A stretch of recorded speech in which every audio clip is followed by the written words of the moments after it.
Hi, మీరు చూస్తున్నారు talking movies with iDream. నేను బాగి. సో ఫ్రైడే అంటే కొత్త కొత్త సినిమాలు చాలా వస్తుంటాయి. బట్ ఎన్ని సినిమాలు వచ్చినా కంటెంట్ బాగుంటే టాలీవుడ్ ఆడియన్స్ డెఫినెట్గా హిట్ చేస్తారు. సో అలా ఒక మంచి కంటెంట్తో మన ముందుకు వస్తున్న సినిమా ప్రేమాంజలి. మరి ఇది లవ్ స్టోరీయా, ఆ ఫ్యామిలీ ఎంటర్టైనరా, ఏంటి అని తెలియాలంటే డైరెక్టర్ ఉన్నారు, అలాగే గోపాలకృష్ణ గారు ఉన్నారు. సినిమా గురించి మాట్లాడుకుందాం. హాయ్ సార్, ఎలా ఉన్నారు? బాగున్నాం sir, happy. Super, all the best. ఇప్పుడు ప్రేమాంజలి సినిమాతో డైరెక్టర్గా టాలీవుడ్లో ఇంట్రెస్ట్ ఉన్నారు. ఇది డెబ్యూ మూవీయా మీకు?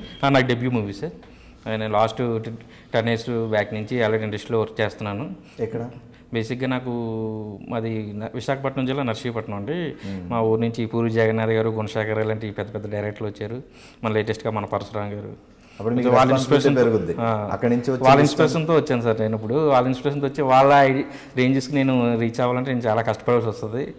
అలాగే నా కష్టానికి తగ్గట్టు నాకున్న లిమిటెడ్లో నేను చిన్న సినిమాగా స్టార్ట్ చేసినా సరే దీన్ని బాగా చేసుకుంటూ మంచి ఐడియాలజీతో ముందుకు వచ్చాను సార్. ప్రేమాంజలికి ముందు డైరెక్షన్ డిపార్ట్మెంట్ వర్క్ చేశాను సార్ చాలా మూవీస్కి. మళ్ళీ బేసిక్గా నాకంటే కృష్ణవంశీ గారు అంటే చాలా ఇష్టం సార్. నేను స్టార్టింగ్ అప్పట్లో కృష్ణవంశీ గారు అలా ఆఫీస్ దగ్గర మన బంజారాహిల్స్లో ఆఫీస్ ఉండేది సార్. శంకర మధుమురళి గారు అక్కడ వాళ్ళతో కొన్నాళ్ళు ట్రావెల్ చేశాను సార్. మా కొలీగ్స్ కళ్యాణ్ అని, ఇప్పుడు మన కుమార్ గారు అని ఉండేవాళ్ళు. వాళ్ళతో నేను story board first story board ఆర్టిస్ట్గా వచ్చేసి అట్లా డైరెక్షన్ డిపార్ట్మెంట్ చేశాను సార్. బేసిక్గా మా పూరి గారు అంటే వాళ్ళ ఇన్స్పిరేషన్ ఎలాగా ఎప్పుడు మా ఊరి నుంచి వచ్చారు, ప్లస్ మాకు బాగా తెలిసిన ఆయన, వాళ్ళ ఇన్స్పిరేషన్ ఎప్పుడు ఉన్నది. ఆ విధంగా నాకు బాగా సినిమాల పట్ల అవగాహన కలిగింది సార్. ఈ అవగాహనతో ఒక మంచి మెసేజ్ ఓరియంటెడ్, మంచి యూత్ఫుల్ కాన్సెప్ట్ ఏదైనా చేస్తే బాగుంటుంది అని చెప్పేసి 2016లో నాకు బేసిక్గా న్యూస్ పేపర్స్, మన టీవీలోని ఇట్లోనే వచ్చిన న్యూస్ కలెక్టింగ్ చూడడం అలవాటు. వాటిలో ప్రజెంట్ యూత్ ఎంత రెస్పాన్సిబుల్గా ఉన్నారు, అసలు లవ్ అంటే వాళ్ళ దృష్టిలో ప్రజెంట్ ఫ్యాషన్ అయిపోయింది. ప్రజెంట్ డేస్లో లవ్ అంటే ఫ్యాషన్, ఇట్ నాట్ సీరియస్నెస్ అలా ఉంది. అట్లా థింక్ చేస్తూ ఒక మంచి ఐడియాలతో కాన్సెప్ట్ చేయాలని ప్రేమాంజలి కాన్సెప్ట్ తయారు చేసాం సార్. ఓకే, మాట్లాడుకుందాం ఇంకా మిగతా విషయాలు. సార్, సో ఈ మూవీలో మీ క్యారెక్టర్ ఏంటి? ఈ మూవీలో నా క్యారెక్టర్ వచ్చి అంటే ఒక విధంగా ఒక లవర్ బాయ్ అండి. మీరు అవడానికి యాక్చువల్లీ అంటే మీరు అంటే మీరు లవర్ ఏంటని అంటే ట్రైలర్లో మీరు పడ్డం, మీ మీద ఎవరో పడ్డం, ఇవన్నీ చాలా చూసాం. అంటే దాన్ని బట్టి కొంచెం అర్థమై ఉండాలి. భగవంతుడు గారు అయితే ఒక మంచి క్యారెక్టర్ డిజైన్ చేశారు. యాక్చువల్లీ మన సోగ్గాడి సోను అని ఈయన క్యారెక్టర్ పేరండి. మన శోభన్ బాబు గారు ఐడియాలజీతో రింగ్ పెట్టుకుంది నేనేనండి. ఆ రింగ్లో అందరినీ పడేద్దామని చిన్న ఆలోచన, తాపత్రయంతో ఒకే అమ్మాయిని మ్యాక్సిమం ట్రై చేశాను, ప్రయత్నించాను, సక్సెస్ అయ్యాను.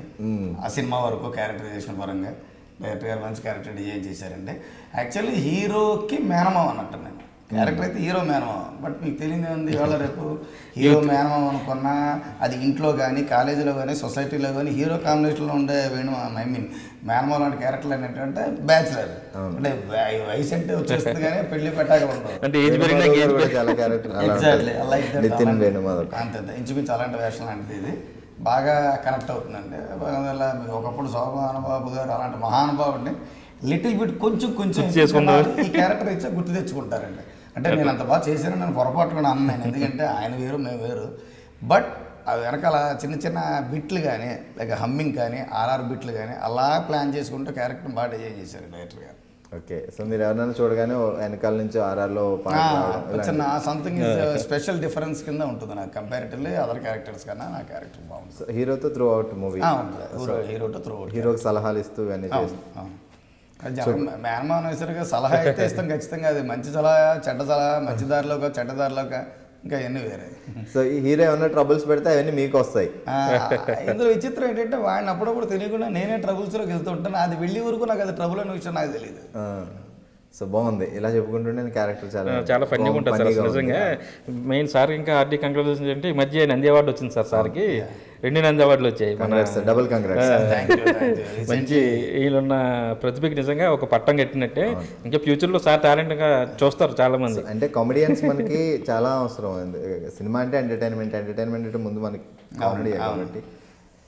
By the grace of God ఏంటంటే నా గాడ్ ఫాదర్ నాగబాబు గారు ప్రోత్సాహంతో, బ్లెస్సింగ్స్తో, ఎంకరేజ్మెంట్స్తో పేర్లు ఏ విధంగా కానీ నేను చేసిన 14, 15, 16 టైంలో నాకు సీతామహాలక్ష్మి ప్రాజెక్ట్కి నాకు మననే అనౌన్స్ చేశారండి. 2014 యాజ్ ఎ బెస్ట్ కమెడియన్గా, 16 యాజ్ ఎ బెస్ట్ సపోర్టింగ్ యాక్టర్గా I got 2 Nandi awards for that project అండి. సో నెక్స్ట్ మంత్ ఇస్తారు, ఇంకా తీసుకోలేదు. అదొక చిన్న హ్యాపీ మూమెంట్. చెప్పవే, ఏ డ్రెస్ ఏంటి? వైట్ డ్రెస్ అని అనుకున్నాంగా.